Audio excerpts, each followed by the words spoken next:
ইরানের ভেতরেই এখন চলছে বড় বিতর্ক।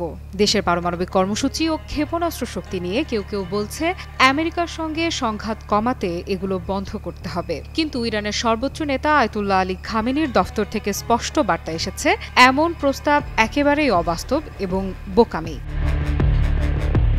খামেনির ঘনিষ্ঠ কর্মকর্তা মেহেদি ফাজায়েলি সম্প্রতি বলেন, দেশের ভেতরে কিছু মানুষ কল্পনার ওষুধ লিখে দিচ্ছে। তারা বলছে আমেরিকাকে গালি দেওয়া বন্ধ করো, ইউরেনিয়াম সমৃদ্ধকরণ থামাও, ক্ষেপণাস্ত্র কর্মসূচি বন্ধ করো, তাহলেই সব সমস্যার সমাধান হবে। কিন্তু ফাজায়েলির ভাষায় এগুলো শুধু সরল ভাবনাই নয়, বরং একেবারেই বোকামি। এই মন্তব্য এসেছে ঠিক তখনই যখন ২৭টি সংস্কারপন্থী সংগঠন প্রকাশ্যে আহ্বান জানিয়েছে ইউরেনিয়াম সমৃদ্ধকরণ স্থগিত করার জন্য এবং আইএই এর তদারকি সম্পূর্ণ মেনে নিতে। তাদের মতে এতে আমেরিকার সঙ্গে সরাসরি আলোচনার পথ খুলবে এবং হয়তো নিষেধাজ্ঞাও উঠে যাবে। তারা বলছে ইরানের সমাজ এখন ভীষণ হতাশা আর উদ্বেগে ডুবে আছে, মানুষ ভবিষ্যৎ নিয়ে আস্থা হারাচ্ছে।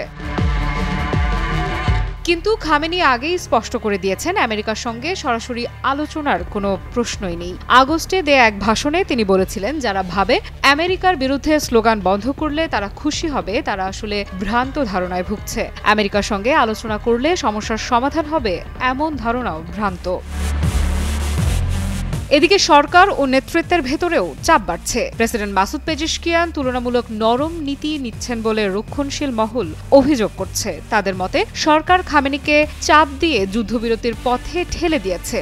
আবার সামরিক বাহিনীর প্রধান আব্দুর রহিম মুসাভি জানিয়েছেন, খামেনির নির্দেশেই ইসরায়েলে ধ্বংসাত্মক হামলার প্রস্তুতি ছিল, কিন্তু অস্ত্র বিরতি কার্যকর হওয়ায় সেটি স্থগিত রাখা হয়েছে। ওয়ালটন এখন দেশের সীমানা পেরিয়ে পৌঁছে গিয়েছে ৫০টিরও বেশি দেশে। ওয়ালটন, ঘরে ঘরে বিশ্বজুড়ে। আরেকটি বড় প্রশ্ন এখন আলোচনায় কায়রো চুক্তি। মার্কিন ও ইসরায়েলি হামলার পর ইরান ও আইএই এর মধ্যে যে সমঝোতা হয়েছে সেটি সই করেন পররাষ্ট্রমন্ত্রী আব্বাস আরাকচি। সংসদ অধিবেশনে না থেকেও এই চুক্তি স্বাক্ষর হওয়ায় কট্টর মহল বলছে আইন ভঙ্গ করা হয়েছে। কিন্তু আরাকচি জবাবে বলেছেন, চুক্তি সম্পূর্ণ আইনসম্মত, ইরানের স্বার্থ অক্ষুণ্ণ রাখা হয়েছে এবং এখনই আইএই কে কোনো প্রবেশাধিকার দেয়া হয়নি। সবশেষে মেহেদি ফাজায়েলির মন্তব্য আবারও পরিষ্কার করে দিয়েছে ইরানের সিদ্ধান্ত এককভাবে নেয় খামেনি নিজেই। বাইরের চাপ বা ভেতরের বিতর্ক যাই থাকুক, দেশের পরমাণু কর্মসূচি ও ক্ষেপণাস্ত্র শক্তি নিয়ে চূড়ান্ত নির্দেশ আসবে তার দিক থেকেই। আফরিদা ইফরাত, নিউজ 24।